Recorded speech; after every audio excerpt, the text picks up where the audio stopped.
কখনোই তাকে সত্যের পথ থেকে সরাতে পারে নাই।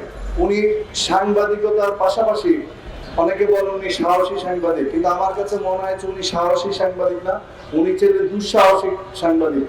ওনার মতো এরকম সাহসিকতার সাথে যদি আমরা সবাই এরকম প্রতিবাদ মুখর হতে পারতাম, হয়তো বা নারায়ণগঞ্জের পরিচিতি আজকে সন্ত্রাসের জনপদ বা গডফাদারদের যে প্রতারণা আমরা দেখেছি সেটা হয়তো সম্ভব হতো না। যাই হোক, নারায়ণগঞ্জবাসী একটি কৃতি সন্তান হারিয়েছেন।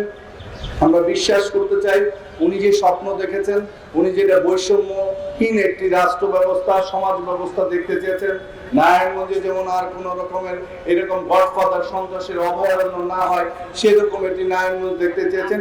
সেটা যেন আমরা আজকে যারা এখানে উপস্থিত আছি, বিভিন্ন রাজনৈতিক নেতৃবৃন্দ আছেন, তারা সবাই মিলে যেত আগামীতে নারায়ণগঞ্জ একটি সুখী সমৃদ্ধ নগরী হিসেবে আমরা গড়ে তুলতে পারি, তাহলেই হয়তো বা এই তোফাজ্জল ভাইয়ের আত্মা শান্তি পাবে। এবং আরেকটি কথা বলতে চাই, সেটা হলো যে অনেকে বলেছেন দৈনিক ইয়াদ পত্রিকার সম্পাদক ছিলেন, আমরা আগেও বলেছি এখনো বলছি, এই দৈনিক ইয়াদ পত্রিকা নারায়ণগঞ্জের সবসময় আগে যেমন ছিল ইনশাআল্লাহ আগামীতেও থাকবে।